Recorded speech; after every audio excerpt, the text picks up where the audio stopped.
Attendez, attendez, là!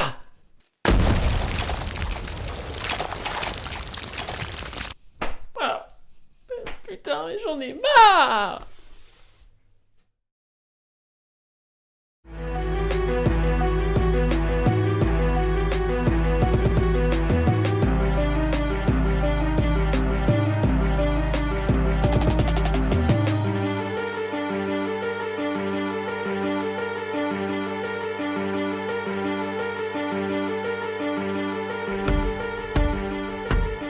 Let me in. Bonjour à tous, ça y est les amis, enfin l'univers The Walking Dead a donc repris. Quel plaisir de vous retrouver, c'est vrai que c'est vraiment les meilleurs moments de la chaîne. Cette fusion qui se passe entre nous tous les week-ends, entre les lives et les vidéos, c'est vraiment super et c'est sûrement ce que j'attends le plus dans l'année. Et donc aujourd'hui, on va donc revenir avec le premier épisode de ces 6 épisodes bonus. Qu'on se le dise tout de suite, ok, mouais.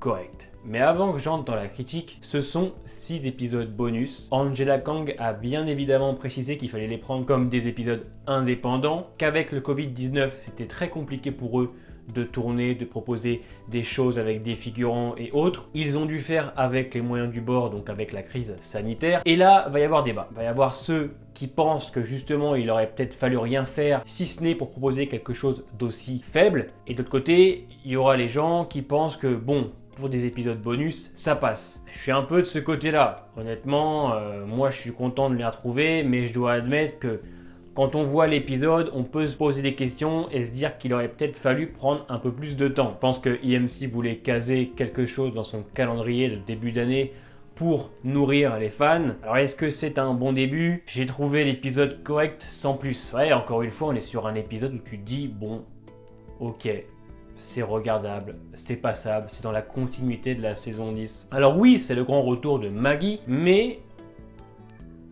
bon, il y a des choses très intéressantes, des choses complètement what the fuck, et pas spécialement très travaillées. On sent que c'est un épisode qui a été fait facilement, on est sur des plans très simples, c'est que de la forêt, on sent que le budget n'est pas là, on a fait avec les moyens du bord. Dans cet épisode, c'est simple, on retrouve Maggie qui doit retrouver les siens.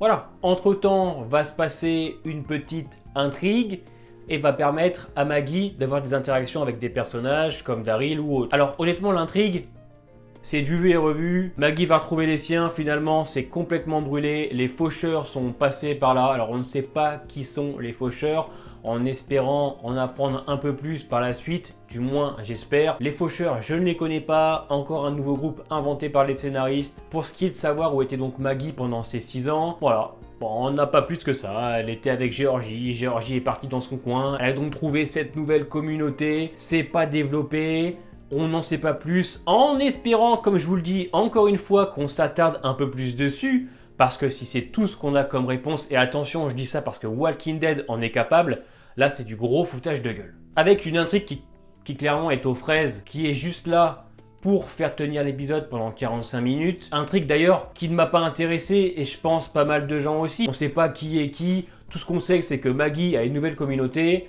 avec Cole et Elijah, donc 2 nouveaux personnages installés. Cole, j'ai rien à dire de plus, c'est Elijah qui va être un peu plus intéressant dans cet épisode, parce qu'on sent qu'ils vont installer sûrement une future relation avec Kelly, hein, une relation amicale, sentimentale, j'en sais rien, mais on te le fait comprendre dans l'épisode. Il a perdu son frère, Kelly a aussi perdu sa sœur, donc ils vont se rapprocher grâce à ça. Bon, pourquoi pas, on verra par la suite.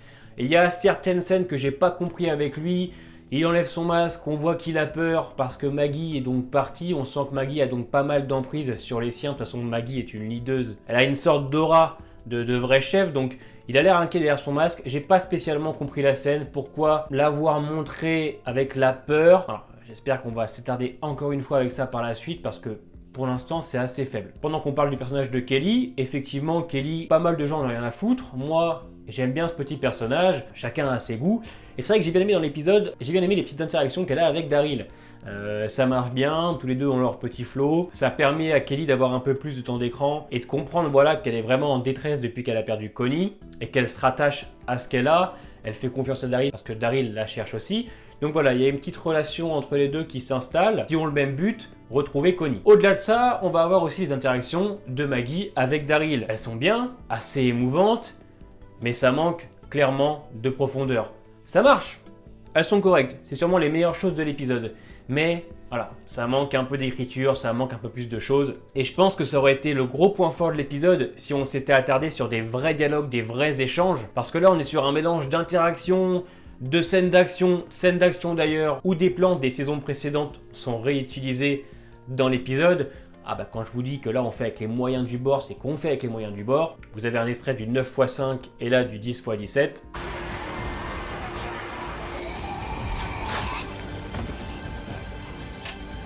Alors les scènes d'action sont toujours aussi cool, ça saigne, il y a du rôdeur, il y a ce qu'on aime, ok, sauf que va arriver un moment de l'épisode totalement what the fuck, avec ce kamikaze dans les bois et son sniper qui se met à tirer sur tout ce qui bouge. Alors entre eux les abrutis qui se cachent, ceux qui restent debout et ceux qui essayent d'aller aider les autres alors qu'ils se font tirer dessus, mention spéciale pour l'abruti qui va essayer de sauver son ami.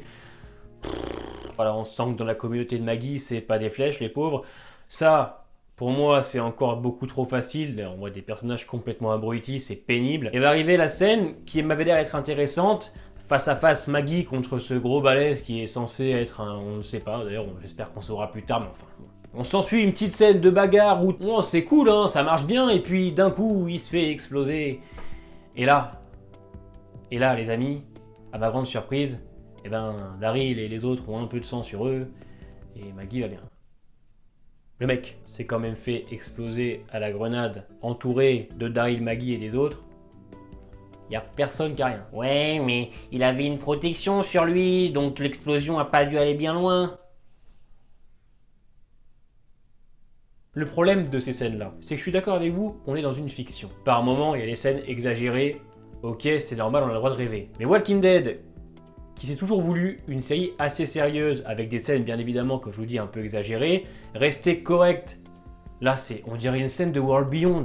Oh, le mec se fait exploser, m'a clairement sorti de l'épisode, surtout que la scène suivante, t'as le petit Herschel Jr., bien que très réussi, très mignon, qui fait penser à Glenn, qui est habillé comme lui. Il attend tranquillement sur un tronc d'arbre, pas très loin, sûrement.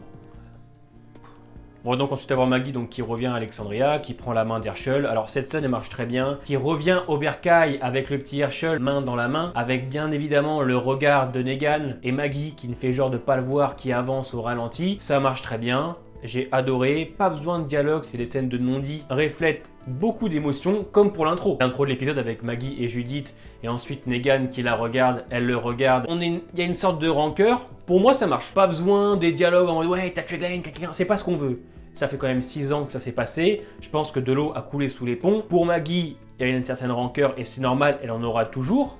Mais je dois admettre que le retour de Maggie dans cet épisode est plutôt intéressant. Elle a bien sûr l'âme d'une guerrière, l'âme d'une leaduse. Alors c'est vrai qu'elle est un petit peu virulente avec Kelly par moment, un peu trop même. J'avais envie de dire, frérot, Sœurette, calme-toi, tu viens d'arriver, doucement, tu connais pas Kelly, elle se rattrape un petit peu parce qu'elle a compris. En fait, globalement, l'épisode est plutôt intéressant sur les interactions de personnages, Maggie, Daryl, Kelly, les face-à-face entre Maggie et Negan, mais je suis désolé, le reste, l'intrigue, elle est complètement aux fraises, les faucheurs, enfin, premièrement, on s'en branle, on les connaît pas, et puis c'est mal expliqué. Les 6 ans de Maggie, pour un épisode bonus où on aurait pu justement s'attarder un peu dessus, avoir de meilleures explications du pourquoi, du comment, bah on les a pas eu. En fait cet épisode c'est vraiment un épisode qui est là pour te faire patienter, qui te fait comprendre que Maggie est de retour, petites interactions, une toute petite intrigue, histoire de tenir l'épisode. Quand tu le termines justement t'es en mode ok c'est correct, mais bon pour un épisode qui aurait pu prendre son temps et te raconter beaucoup plus de choses justement sur Maggie, c'est quand même très faiblard, parce qu'on sait que les épisodes suivants, c'est Daryl et Carol, Aaron et Gabriel, Princesse et les autres, encore Daryl et Carol, et ensuite Negan. Donc, à moins qu'on revoie des scènes avec Maggie dans les futurs épisodes, mais je n'y crois pas trop, bah je suis désolé, pour un épisode qui se veut justement bonus, où on peut prendre son temps de raconter des choses et de mieux comprendre ce qui s'est passé, bah on les a pas eu. Voilà, donc je suis un peu déçu de l'épisode, pour moi il est correct sans plus, dans le sens où ça se regarde, bien évidemment c'est appréciable, c'est pas une honte scénaristique, c'est pas non plus de la merde, on va pas se mentir, c'est pas très folichon. J'ai entendu dire d'après pas mal de journalistes que c'était le moins bon de tous, donc c'est assez rassurant parce que le moins bon reste quand même correct, appréciable. En attendant, j'espère que tu es content de mon retour. Moi, je suis content du soutien que vous m'apportez au quotidien. Si tu as aimé la vidéo, n'hésite pas à t'abonner, à laisser ton petit pouce bleu, c'est très important pour la chaîne. Porte-toi bien et à bientôt.